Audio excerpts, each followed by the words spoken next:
자, 그럼 우선 시장 이야기로 좀 문을 열어보겠습니다. IT 업종, 반도체 얘기를 또 안 해볼 수가 없을 그렇죠. 것 같은데요. 고평가 논란 계속해서 나오고 있고요. AI 버블, 마이클 그렇죠. 버리의 빅숏, 이게 다 문제가 되고 있는데 반도체주 앞으로 좀 어떻게 보세요? 사실 이 반도체주 특히나 오늘 같은 경우도 삼성전자, SK하이닉스의 낙폭이 너무나도 과했어요. 그러니까 사실 어느 정도 시장의 시간이 좀 흐르면 이거는 반발 매수 들어오겠구나 싶어 했던 시청자분들도 야 이렇게까지 빠질 이유가 있나라는 생각이 드실 것 같은데 저는 이제 이렇게 봐야 될 것 같아요. 그러니까 뭐 단기 이슈로 본다 그러면 뭐 일본의 키옥시아에 대한 이 실적 쇼크가 일부 있었다 보니까 이로 인해서 일단 하락의 명분을 제공한 상태다라고 좀 말씀을 드려야 될 것 같고 엎친 데 덮친 격으로 지금 미국에서도 계속 AI 버블론에 대한 이야기 나오고 있다 보니까 이럴 바에는 그냥 일단은 이렇게 불안 심리를 자극할 바에는 일단 자금을 좀 빼고 다시 보자라는 심리가 발동된 게 아닌가라는 좀 생각이 있습니다. 근데 이제 이런 부분에서 여러분들이 딱 중심을 잡으셔야 되는 게 그러면 이 반도체 시장 IT 관련 종목들, AI 관련 종목들이 이제 끝인가? 아니면 다시 눌림 뒤에 움직일 수 있는가? 이거를 한번 보셔야 될 텐데 제가 보는 관점에서는 단기 쇼크고 조정 뒤에 다시 반등할 수 있다라는 관점으로 보시는 게 좋을 것 같아요. 그러니까 사실 이렇게 말씀드릴 수 있는 이유는 단기적으로 AI에 대한 버블론도 있고 뭐 키옥시아에 대한 실적 쇼크도 있긴 하지만 실질적으로 주요 기업들의 움직임을 보게 되면 공장 증설 나오고 있죠. 그리고 수요 계속 뭐 터져 나오고 있고 이에 따라서 지금 공급량 부족하다는 얘기 들리면서 시장을 계속 증축해 나가고 확대시켜 나가고 있는 상황이잖아요. 게다가 이제 최근에도 엔비디아와의 이 깐부 회동에 관련된 내용들도 결국에는 반도체 시장에 대한 확장을 의미하는 그런 회동이었기 때문에 그게 아무런 의미 없이 기업 총수들이 그런 행동들을 하지 않을 거라는 거죠. 그러면 앞으로 AI 시장에 대한 부분들 어느 정도 주가가 고점이기 때문에 AI 버블론에 대한 부분들이 나오지만 매년 시장을 보신 분들 아시겠지만 언제나 항상 특정 종목의 주가가 고점을 찍었을 때는 그에 대한 우려가 나오기 마련입니다. 그렇기 때문에 이 기업들의 펀더멘탈은 단기적으로 변함이 없고 저는 충분히 시장의 이해대한 흐름들을 이어갈 수 있다라는 점을 관점으로 둔다라 그러면 단기적인 흐름들은 여러분들이 크게 우려하실 필요 없다. 그리고 지금의 이 반도체 관련주에 대한 이 낙폭은요. 저는 외인들의 수급도 한번 생각을 해봐야 된다라고 좀 말씀을 드려야 될 것 같아요.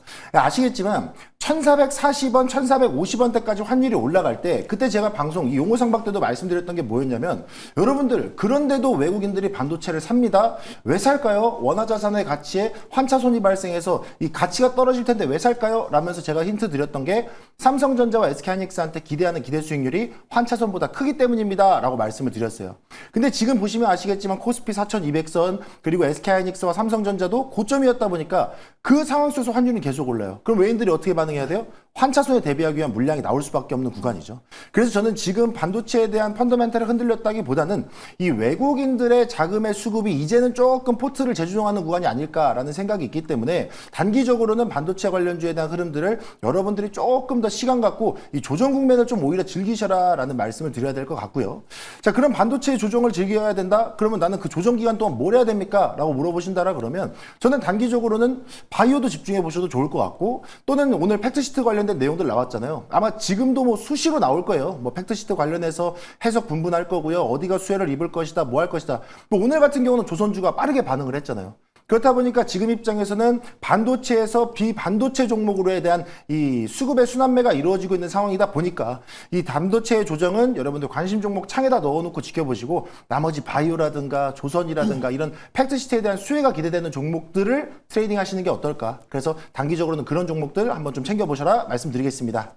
일단 뭐 저도 비슷하게 생각을 하는데요. 저는 조금 차이점이 있는 게 지금 사실 이제 제가 항상 이제 방송에서도 말씀을 드리는 게 우리가 이제 현금이 있다라고 했을 때 신규 투자자들이 이제 시장에 접근을 했을 때 지금처럼 많이 오른 반도체를 매수하는 게 맞는지 아니면 지금처럼 안 올랐던 뭐 조선주라든지 그리고 바이오 관련 종목들을 바닥에서 매수해야 되는 게 맞는지 이 부분을 우리가 고민을 해야 되는데 딱 그 부분을 여러분들이 고민을 한다라면 지금 반도체 관련 종목들은 좋은 건 알겠지만 당장의 비중을 많이 싣기에는 조금 부담스러운 구간이다라는 게 딱 직관적으로 보이실 거예요. 특히 최근 같은 경우에는 반도체 업종 같은 경우에는 고점에서 작은 이슈에도 굉장히 변동성이 커지고 있잖아요. 특히 SK하이닉스도 그렇고 삼성전자도 그동안 제일 잘 갔던 소부장 관련 종목들보다 훨씬 더 잘 갔던 종목들이 고점에서 이슈가 있을 때마다 좀 변동성을 키웠기 때문에 그런 측면에서 봤을 때 반도체 업황이 안 좋았다라기보다는 그래도 지금 신규로 매집할 만한 조선업이나 아니면 이제 바이오 쪽으로 좀 옮겨가는 수급이 좀 많이 강했다라고 보시면 될 것 같습니다. 오늘 이제 외국인과 기관 같은 경우에는 각각 SK하이닉스를 5천억 이상 매도했거든요. 양 투자 주체 합하게 되면 1조 이상 이제 SK하이닉스를 매도했단 말이죠. 이런 상황에서 개인 투자자들이 SK하이닉스가 많이 빠졌다고 해가지고 지금 저점이라고 해서 들어가기엔 조금 부담이 있다. 그래서 저는 조금 더 기다렸다라고 보시면 될 것 같고, 대신 오늘 외국인들이 오늘장 SK하이닉스랑 삼성전자를 매도했지만 조선은 또 바닥에서 매수했거든요. 이따가 또 조선 얘기를 하겠지만 많이 안 오르고, 그리고 향후에 모멘텀이 있는 종목들 위주로 지금 수급이 옮겨가고 있는 구간이기 때문에 반도체 업황 너무 좋지만 대신 단기적인 조정은 염두에 두시고 비중 조절만 좀 하시면서 다양한 포트로 조금 리스크를 분산시켜 놓는 게 조금 더 낫지 않을까라고 저는 보고 있습니다. 리스크를 좀 분산시키는 방법으로 포트폴리오를 조정해보자 네. 언급을 해주셨는데, 사실 반도체 투톱이라고 하는 전자닉스 자체가 외국인이 왜 파는지를 또 매니저님 설명을 해주셨지만 네. 힘을 못 쓰고 있는 상황이거든요. 이런 상황에서 증권사들이 워낙 목표가를 많이 올려 잡았다 보니까 이게 유지될 것인가에 대해서 궁금하신 분들 많을 것 같아요. 일단 뭐 저 같은 경우에는 목표가는 변함이 없을 것 같습니다. 왜냐하면 이제 업황 자체가 변함이 없고 SK하이닉스랑 삼성전자가 내년에 벌어들일 이익단에도 변함이 없을 거라고 생각을 하거든요.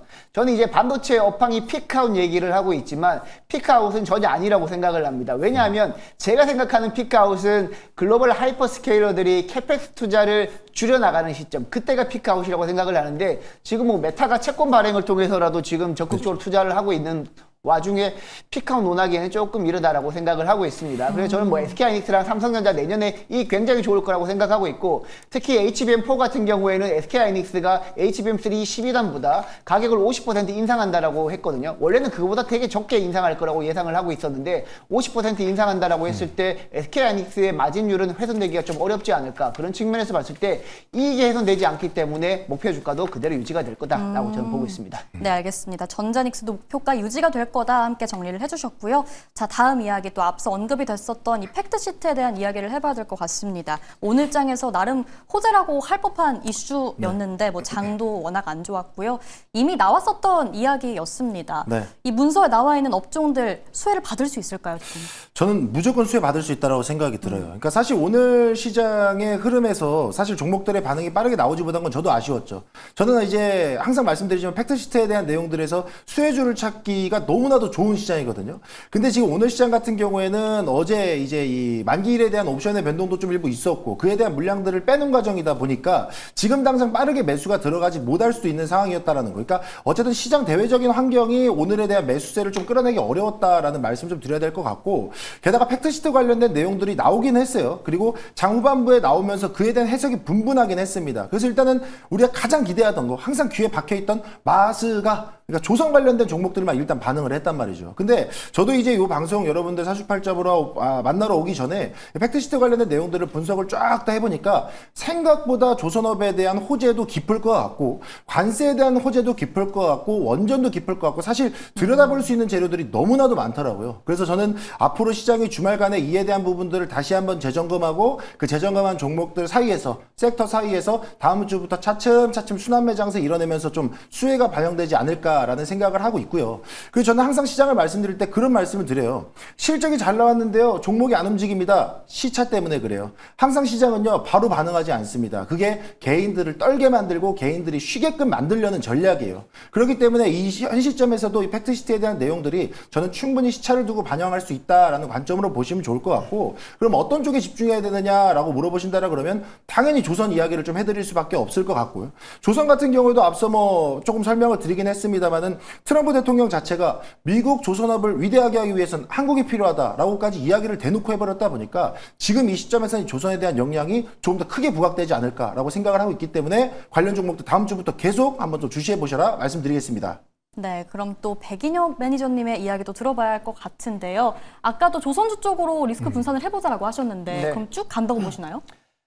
일단 조선주 내에서도 이제 좀 종목별로 차이가 좀 있을 것 같긴 합니다. 지금 전체적인 흐름을 봤을 때는 외국인들이 오늘 반도체를 팔고 조선을 들어갔거든요. 근데 외국인의 막대한 자금을 받기 위해서는 기자재도 좋지만 약간 대형 조선주 위주로 좀 들어갈 것 같고, 개인적으로는 조선업 같은 경우에는 12월 달부터 본격적으로 반등이 나오지 않을까라고 생각을 합니다. 기본적으로 조선업은 4분기가 성수기거든요. 근데 12월 달 되면 마지막에 이제 수주 물량이 조금 들어왔던 게 밀어내기 식으로 이제 매출이 반영되다 보니까 아마 12월 달에 보통 성수기가 진행이 될 겁니다. 그리고 보통 여러분들이 잘 아시겠지만 2025년 조선업 같은 경우에는 2024년 대비 수주 규모가 굉장히 작았습니다. 굉장히 작았지만 작았지만 실적은 괜찮았거든요. 근데 2026년도가 되면 실적은 계속해서 좋아지겠지만 수주도 추가적으로 받을 가능성이 매우 높습니다. 특히 미국 쪽에서도 추가적으로 받을 가능성이 높고요. 뭐 최근에는 지금 마스가 프로젝트 때문에 한국에서 또 이제 뭐 핵잠수함 건조한다든지, 사실 필리 조선소 같은 경우에는 조선소가 굉장히 작아가지고